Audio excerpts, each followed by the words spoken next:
Honorable Speaker, sir, I rise to apprise the House of some recent developments in the India-China border areas and their implications for our overall bilateral relations. The House is aware that our ties have been abnormal since 2020, when peace and tranquility in the border areas were disturbed as a result of Chinese actions. Recent developments that reflect our continuous diplomatic engagement since then have set our ties in the direction of some improvement. The House is cognizant of the fact that China is an illegal occupation of 38,000 square kilometers of Indian territory in Aksai Chin as a result of the 1962 conflicts and the event that preceded it. Furthermore, Pakistan illegally ceded 5,180 square kilometers of Indian territory to China in 1963, which has been under its occupation since 1948. India and China have held talks for multiple decades to resolve the boundary issue. While there is a line of actual control, LAC, it does not have a common understanding in some areas. We remain committed to engaging with China through bilateral discussions to arrive at a fair, reasonable, and mutually acceptable framework for a boundary settlement. Honourable members would recall that the amassing of a large number of troops by China along the LAC in eastern Ladakh in April-May 2020 resulted in face-offs with our forces at a number of points. The situation also led to disruption of patrolling activities. It is to the credit of our armed forces that, despite logistical challenges and the then prevailing COVID situation, they were able to counter-deploy rapidly and effectively. Honourable Speaker, sir, the House is well aware of the circumstances leading to the violent clashes in Galwan Valley in June 2020. In the months thereafter, we were addressing a situation that had not only seen fatalities for the first time in 45 years, but also a turn of events serious enough for heavy weaponry to be deployed in close proximity to the LAC. While a determined counter-deployment of adequate capability was the government's immediate response, there was also the imperative of a diplomatic effort to diffuse these heightened tensions and restore peace and tranquility. Honourable Speaker, sir, the contemporary phase of our ties with China dates back to 1988, when there was a clear understanding that the Sino-Indian boundary question will be settled through peaceful and friendly consultations. In 1991, the two sides agreed to maintain peace and tranquility in the areas along the LAC, pending a final settlement of the boundary question. Thereafter, in 1993, an agreement was reached on the maintenance of peace and tranquility. Subsequently, in 1996, India and China agreed on confidence-building measures in the military field. In 2003, we finalized a declaration of principles of our relations and comprehensive cooperation, which included the appointment of special representatives. In 2005, a protocol was formulated on modalities for the implementation of confidence-building measures along the LAC. At the same time, the political parameters and guiding principles for the settlement of the boundary question was agreed to. In 2012, a working mechanism for consultation and coordination, WMCC, was established, and a year later, we reached an understanding on border defense cooperation as well. Speaker, sir, the purpose of my recalling these agreements is to underline the elaborate nature of our shared efforts to ensure peace and tranquility, and to emphasize the seriousness of what its unprecedented disruption in 2020 implied for our overall relationship. The situation arising after our counter-deployment in 2020 called for multiple sets of responses. The immediate priority was to ensure disengagement from friction points so that there would be no further untoward incidents or clashes. This, has been fully achieved, as I will explain. The next priority will be to consider de-escalation that would address the massing of troops along the LAC with associated accompaniments. It is also evident that the management of border areas will require further attention in the light of our recent experiences. In all of this, we were and we remain very clear that the three key principles must be observed in all circumstances. One, both sides should strictly respect and observe the LAC. Two, neither side should attempt to unilaterally alter the status quo. And three, agreements and understandings reached in the past must be fully abided by in their entirety. Honourable members would appreciate that as a result of the sustained tension and specific developments in the border areas, our overall relationship with China was bound to be impacted adversely. In the new circumstances, it was obviously not possible to continue the normal exchanges, interactions and activities as in the past. In this regard, we made clear that the development of our ties were contingent on the principles of mutual sensitivity, mutual respect and mutual interest. Throughout this period, honourable members would also be aware that government has maintained that India-China relations cannot be normal in the absence of peace and tranquility in the border areas. The combination of a firm and principled stance on the situation in the border areas, as well as a clearly articulated approach to the totality of our ties, have been the foundation of our engagement with China for the last 4 years. We have been very clear that the restoration of peace and tranquility would be the basis for the rest of the relationship to move forward. Since 2020, our engagement was therefore focused on these objectives. This took place at various levels involving different arms of the government. I myself have had meetings with my Chinese counterpart, as indeed has my senior colleague, Raksha Mantriji.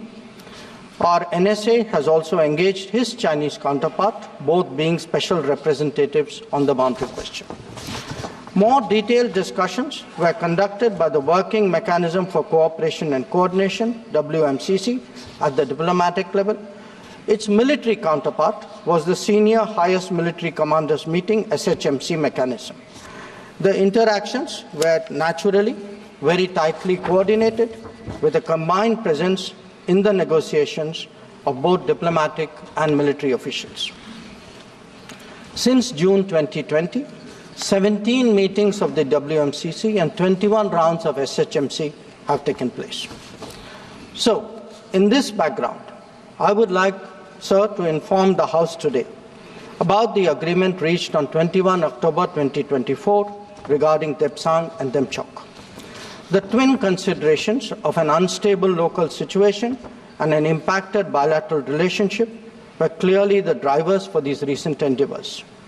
These two areas have been the focus of our discussions in both WMCC and SHMC with the Chinese side since September 2022, when the last disengagement agreement was concluded at Hot Springs area. In the lead-up to the October 21 agreement, I had discussed both the specific disengagement issue as well as the larger relationship with my Chinese counterpart in Astana on 4 July and Vientiane on 25 July. Our national security advisors, ours and the Chinese, met in St. Petersburg on 12 September, and the problem in these two areas pertained primarily to obstructions of our long-standing patrolling activity. In Demchok, there was also the question of access by our nomadic population to traditional grazing grounds, as well to sites of significance to the local people. As a result of this recent understanding, arrived at after intensive negotiations, resumption of patrolling to the traditional areas is underway. It was initially tested by sending out patrols for verification of disengagement on the ground and is being followed up by regular activities as per the agreed understanding. Following the October 21 understanding, Prime Minister and President Xi Jinping had a meeting on the sidelines of the BRICS summit in Kazan on October 23. They welcomed the understanding and directed the foreign ministers to meet and stabilize and rebuild the relationship. The special representatives are also to oversee the management of peace and tranquility, besides exploring a fair, reasonable, and mutually acceptable solution to the boundary question. In pursuance of that, I recently held discussions with Foreign Minister Wang Yi again on the sidelines of the G20 summit in Rio de Janeiro on November 18th. Raksha Mantriji has also met the Chinese Defense Minister Dong Jun at the ASEAN Defense Minister ADMM Plus meeting in Vientiane on November 20. The two ministers discussed progress on the recent agreement on disengagement, the need to address de-escalation, and the requirement of strengthening confidence-building measures. They agreed on the importance of continuing meetings and consultations at various levels. So, the House will remember that on October 21, the October 21 agreement is the latest in the series of an understanding in regard to the resolution of the situation at various friction points in eastern Ladakh. In the aftermath of the events in May-June 2020 and the initial disengagement in Galwan Valley in July 2020, there was a foreign ministers' meeting in Moscow in 10 September 2020. The government's position at that time was that the immediate task was to ensure comprehensive disengagement of troops in all the friction areas. It was emphasized that the large concentration of troops along the LAC was not in accordance with the 1993 and 1996 agreements. The Indian side, it was made clear, would not countenance any attempts to change the status quo unilaterally.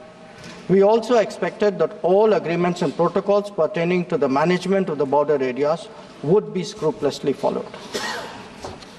Sir, through you, I would like to inform the House that disengagement has been achieved in full in eastern Ladakh through a step-by-step process, culminating in Depsang and Demchok.